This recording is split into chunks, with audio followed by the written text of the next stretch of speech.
Satu aja, tunjukin Bisa. ayatnya sama saya. Yesus berkata, akulah nabi, tunjukin.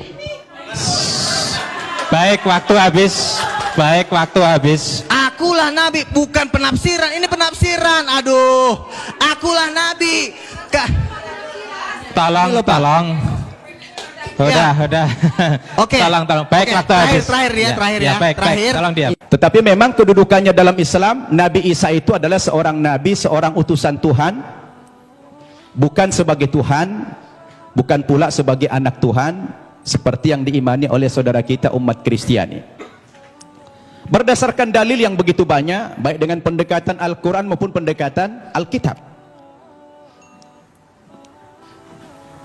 Saya ulangi, umat Islam wajib beriman kepada Yesus.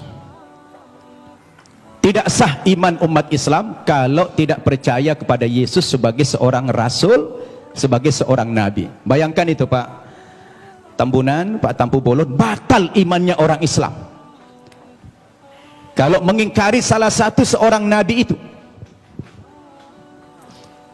Makanya dalam sharing saya dengan umat kita Nasrani, saya selalu katakan begini, kalaulah seandainya agama Kristen itu yang benar, dengan tokohnya adalah Yesus, kemudian umat Kristen masuk ke dalam sorga, insya Allah umat Islam juga akan ikut masuk ke dalam sorga. Kenapa? Karena kita beriman kepada Yesus. Tetapi kalau Islamlah yang benar,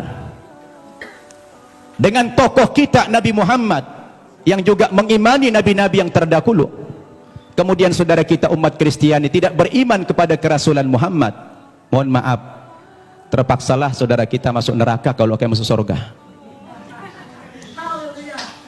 Ini untungnya menjadi umat Islam. Kenapa? Karena apa yang mereka imani kita imani juga, tetapi apa yang kita imani mereka tidak imani. Itulah perbedaan yang mendasar antara kita dengan umat Kristiani. Hanya persepsi tentang Nabi Isa, dia Tuhan atau Nabi. Berdasarkan ayat-ayat Alkitab yang sudah dipaparkan begitu banyak oleh Ustadz Insan Mokoginta tadi, ternyata ratusan ayat yang kontradiksi. Ada yang mengatakan Nabi Isa itu Tuhan, ada yang mengatakan dia Nabi. Oleh karena itu, saya ingin mengajak antum semua untuk merenung. Ketika kita berbicara Yesus itu Nabi atau Tuhan, apa yang menjadi parameter kita?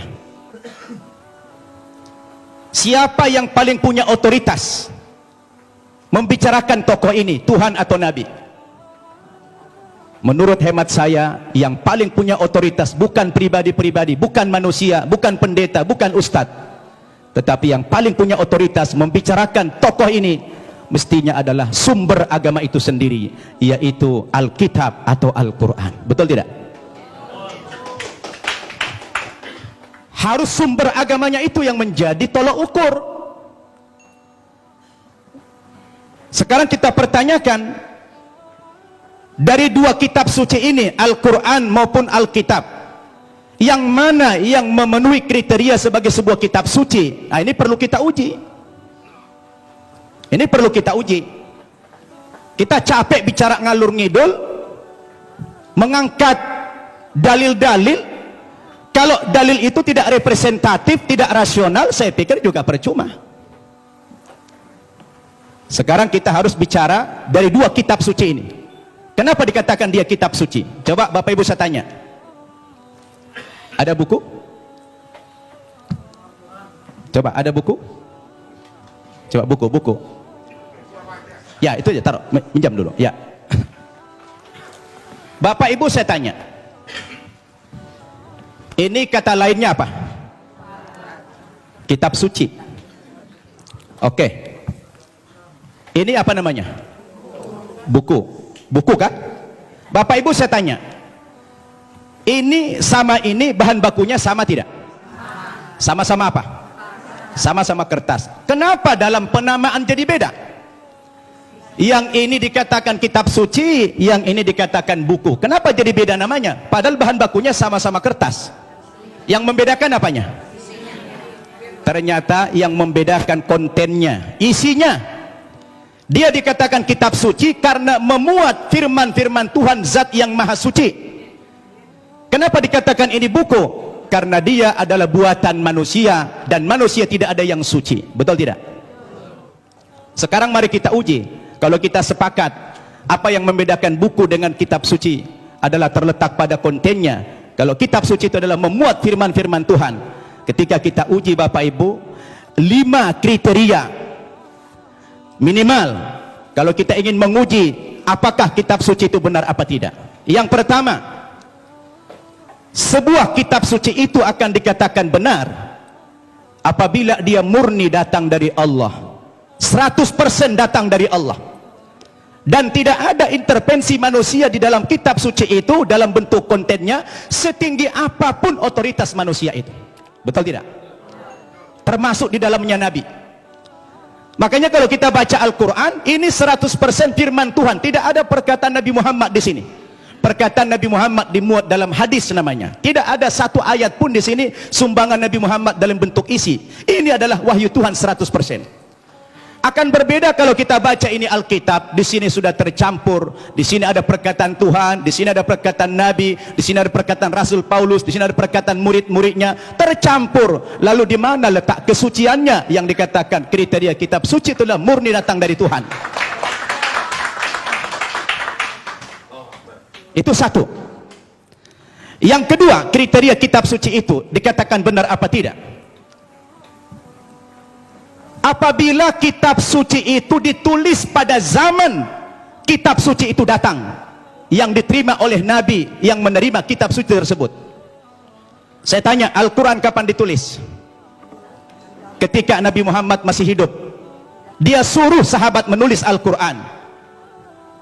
Karena dia tidak bisa membaca, tidak tahu menulis, dia minta bantuan sahabat, sahabat menulis. Dan dia hidup sezaman dengan Nabi.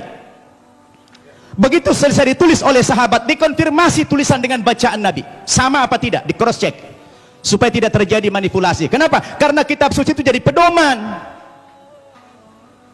Sekarang Alkitab kita tanya, kapan ditulis?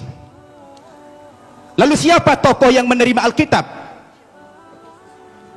Alkitab ditulis bukan pada zaman Nabi Isa masih hidup, tapi sudah sekian puluh tahun, bahkan sekian ratus tahun Yesus sudah tidak ada di dunia ini, baru ada pembukuan Alkitab. Terus bagaimana seorang penulis akan mengkonfirmasi kepada yang menerima wahyu itu? Maka kemungkinan terjadi manipulasi sangat mungkin. Sebab yang namanya wahyu itu haruslah dari Tuhan, tidak boleh dari rekayasa atau karangan manusia. Betul tidak? Dua itu kriteria, dan Alkitab gugur menurut hemat saya di situ. Yang ketiga, kriteria kebenaran sebuah kitab suci itu adalah seorang penulis wahyu secara moral haruslah orang yang jujur, terpercaya, bukan pendusta. Penulis Al-Quran adalah orang yang jujur. Sekarang penulis Alkitab, bagaimana Alkitab disandarkan kepada Yesus, disandarkan kepada Musa, disandarkan kepada Nabi yang lain, sementara sang penulis tidak pernah jumpa dengan yang menerima wahyu itu? Bagaimana ini? Maka gugurlah kesucian kitab tersebut. Kemudian yang keempat, kriteria kebenaran kitab suci itu adalah apabila isi kitab suci itu tidak kontradiksi, satu isi dia. Kalau sudah bertentangan satu ayat dengan ayat yang lain, lalu yang mana yang mau dipegang? Masa Tuhan menurunkan tuntunan pedoman hidup bagi manusia, tapi manusianya malah bingung. Yang ini mengatakan Yesus Tuhan, yang ini mengatakan Nabi. Loh, yang mana mau diikutin? Ternyata kalau kita baca Alkitab sendiri, tidak pernah kata-kata dari Yesus yang muncul pengakuan bahwa dia adalah Tuhan. Kalau kita baca dalam Injil Markus pasal 12 ayat 28 dan 29, ternyata Yesus sendiri mengatakan Tuhan itu adalah Allah yang Esa. Itu ada dalam Alkitab yang sudah dibaca oleh Pak Insan tadi. Lalu siapa yang mengatakan Yesus Tuhan? Itu Paulus ternyata. Yang mengatakan dia Tuhan itu Paulus, bukan Yesus. Semestinya Yesuslah yang lebih berhak mengatakan kalau dia Tuhan. Rupanya kita baca dalam Alkitab, saya tidak tahu Pak Tampu Bolon sudah baca belum itu. Ya, kalau kita baca dalam Alkitab, ternyata yang mengatakan dia Tuhan itu adalah Paulus. Dalilnya di mana? Dalam Kisah Para Rasul pasal 2 ayat 36, ya, Kisah Para Rasul pasal 2 36, apa kata Paulus? Jadi seluruh kaum Israel harus tahu dengan pasti bahwa Allah telah membuat Yesus yang kamu salibkan itu menjadi Tuhan dan Kristus. Coba. Ya, siapa yang mengatakan Yesus Tuhan? Paulus. Kemudian dalam kitab Filipi pasal 2 ayat 11, dan segala lidah mengaku Yesus Kristus adalah Tuhan bagi kemuliaan Allah Bapa. Nah, dia yang mengatakan itu Paulus. Sekarang timbul pertanyaan, Paulus itu siapa? Paulus itu bukan muridnya Yesus, bukan sahabatnya Yesus, bukan pengikut Yesus, tapi Paulus itu adalah musuhnya Yesus. Nah, ini dia. Dan saya baca dalam Alkitab, ternyata aktor pendiri agama Kristen itu memang bukan Yesus. Yesus tidak pernah membawa agama Kristen. Yang mengatakan kata-kata Kristen itu adalah Paulus dalam Kisah Para Rasul pasal 11 ayat 25. Ketika dia mengajar di Antioquia lah pertama kali murid-murid itu dipanggil sebagai Kristen. Kristen artinya pengikut Kristus. Kristus artinya adalah juru selamat atau Al-Masih dalam Islam. Jadi Bapak Ibu yang saya muliakan, ini yang perlu kita jadikan sebagai alat ukur apakah Yesus Tuhan atau tidak. Kalau sudah kembali kepada Alkitab, saya pikir jelas semuanya. Maka kembali kepada kriteria yang tadi. Apa kriteria kebenaran sebuah kitab suci itu? Terakhir,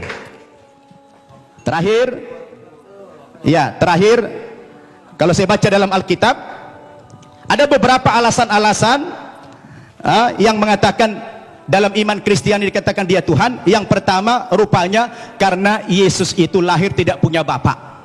Karena ajaib dia lahir sehingga dianggap Tuhan. Lah kalau kita bicara logik, sebenarnya Nabi Adam itu lebih berhak menjadi Tuhan karena dia tidak punya bapak, tidak punya ibu. Yang kedua, dikatakan Nabi Isa atau Yesus itu pernah menghidupkan orang mati, lalu dikatakan Tuhan. Tapi saya baca dalam 1 Raja-Raja pasal 17 ayat 20 sampai 22, rupanya bukan Yesus satu-satunya yang pernah menghidupkan orang mati. Ada nabi yang lain namanya Elia. Elia juga pernah menghidupkan orang mati. Lalu kenapa Elia tidak dipanggil Tuhan? Nah, ini menjadi pertanyaan yang menarik sekali. Sayang sudah dekat, saya udah habis waktunya. Jadi terima kasih Bapak Ibu. Mudah-mudahan dialog kita terus berkembang. Wassalamualaikum warahmatullahi wabarakatuh. Waalaikumsalam warahmatullahi wabarakatuh. Saya sudah membaca bukunya Pak Insan. Masalah dia bilang ayat-ayat Nabi itu, terus terang saya udah baca banget ayat itu. Dan saya udah tahu banget itu. Yesus tidak tahu hari kiamat, bagaimana dia Tuhan. Kok dia yang nggak tahu hari kiamat? Terus terang saya udah tahu banget itu. Nah sekarang saya sedang menunggu-nunggu, Tuhan kapan saya waktunya untuk menjelaskan ini. Saya pengen banget untuk menjelaskan ini. Dan waktunya adalah hari ini, gitu loh. Jadi artinya terus terang bukannya saya nggak ngerti, orang mengatakan, Yesus sendiri mengatakan tidak ada nabi ditolak di asalnya. Yesus mengaku dirinya nabi, ya kan? Saya ngerti banget ayat itu. Tapi satu hal ada yang tidak sanggup kalian pahami, karena firman Tuhan berkata bahwa Alkitab itu harus dimengerti dengan Roh Kudus. Daniel 1 ayat 20 dikatakan orang yang bisa mengerti firman Tuhan itu dikaruniai 10 kali lebih cerdas. Artinya membutuhkan hikmat Tuhan yang jauh lebih dahsyat. Bukan hanya sekedar firman Tuhan ditafsir sembarangan, tidak seperti itu. Contoh, tidak pernah Yesus berkata aku adalah nabi, tetapi dia berkata aku adalah anak Allah. Jadi Yesus tidak pernah mengaku nabi. Memang Yesus berkata seorang nabi tidak diterima di asalnya. Sebenarnya Yesus sedang mengumpamakan dirinya dengan nabi-nabi karena orang-orang yang di situ belum ada yang menerima Yesus sebagai Tuhan, hanya sebagian. Jadi kalau Yesus mengatakan tidak ada seorang Tuhan, kan artinya Yesus menjelaskan ini, arti ayat ini cuma mengumpamakan nabi itu sebagai fungsi utusan dari Tuhan, karena memang Yesus dari Tuhan, tetapi dia tidak mengatakan aku adalah nabi. Nah, dari mana kita tahu bahwa Yesus tidak pernah mengaku nabi? Rasul Yohanes di dalam Wahyu 19 ayat 16 menjelaskan tentang arti anak Allah. Arti anak Allah bukan nabi, karena pada waktu Yesus datang kedua kali di jubahnya tertulis Raja segala raja, King of Kings. Mana ada raja segala raja? Banyak. Kalau nabi kan banyak. Tapi kalau raja segala raja, raja di atas segala raja, berarti udah nggak ada lagi di atasnya. Berarti dia adalah Tuhan. The King of Kings. Jadi begini, kita tidak bisa menafsirkan kitab para nabi menurut apa kata Ahmed Didat. Karena penafsiran-penafsiran Bapak Insan Mokoginta itu kan diambil dari Ahmed Didat. Hikmat-hikmatnya doktor, profesor, doktor teologi yang nggak bisa buat apa-apa. Jadi penafsiran tentang Yesus harus diteguhkan dengan tanda-tanda mujizat. Bukan hanya bergelar, hanya doktor, profesor ditafsirkan. Contoh misalnya, inilah Nabi Yesus dari Nazaret. Memang banyak orang mengaku Yesus Nabi, tetapi Yesus tadi menolak di Matius 16. Engkau adalah salah satu di antara para nabi. Jawab Yesus apa?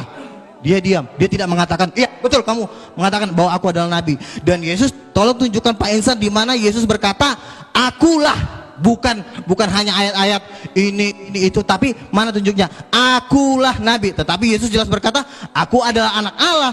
Dan penafsiran nggak boleh sembarangan, karena di 2 Petrus dikatakan tidak boleh orang menafsirkan kitab suci menurut kehendaknya sendiri. Haleluya.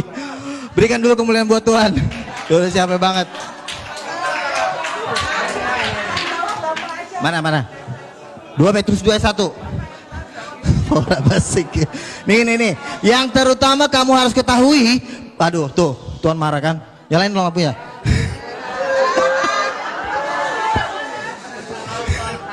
Makanya yang terutama harus kamu ketahui bahwa nubuat dalam kitab suci tidak boleh ditafsirkan seenaknya. Men, karena Yesus ditafsir langsung jadi nabi. Rasul nggak ada bilang Yesus nabi. Petrus sendiri berkata nih, saya baca nih. Petrus diurapi Roh Kudus, ya, dan diteguhkan dengan tanda-tanda mujizat. Makanya saya bilang, orang nggak boleh menafsirkan kitab suci kalau tidak diteguhkan dengan tanda-tanda mujizat, nggak boleh. Itu memang hukumnya. Makanya setiap orang yang menafsirkan firman Tuhan harus punya Roh Kudus. Saya punya Roh Kudus. Pak Insan kalau ditanya punya Roh Kudus, punya Roh Kudus nggak Pak? Nggak punya. Kenapa? Karena Yohanes 14 ayat 26, Roh Kudus hanya turun dalam nama Yesus. Nah, sekarang begini, Yesus tidak pernah mengaku nabi. Baik, tolong audien diam. Oke. Tolong audien diam. Udah. Saya dari tadi Moderator sebenarnya yang menjawab pakai logika, tetapi waktu karena habis. memang kalian belum memahami, jadi kalian bilang saya sosok berceramah. Enggak, kan saya bilang, oke, satu aja, tunjukin Bisa. ayatnya sama saya. Yesus berkata, akulah nabi, tunjukin. Baik, waktu habis. Akulah nabi, bukan penafsiran. Ini penafsiran. Aduh, akulah nabi. Tolong. Udah. Oke. Tolong. Baik, Oke, waktu habis. Terakhir ya. Baik. Tolong diam. Terakhir ya. Copy paste. Sudah Pak Insan, nanti Pak Insan. Ini ya. Pak Pada Insan. waktu Yesus datang yang kedua kali, di jubahnya tertulis bukan nabi Pak, tapi raja segala raja, bukan nabi. Masa di jubah Yesus tertulis nabi? Makanya Sudah. Wahyu Waktu Ibu 19, sudah habis. 16. Waktu Bapak sudah habis. Silakan. Sudah. 19 ayat 16. Nggak selesai. Nanti setelah acara. Makanya gini, Bu. Nanti setelah acara. Tidak boleh Baik, waktu menafsir. sudah lewat Oke. 2 menit. Nanti malah rame. Yes. Baik, kita tepuk tangan kepada Bapak Ibu ya.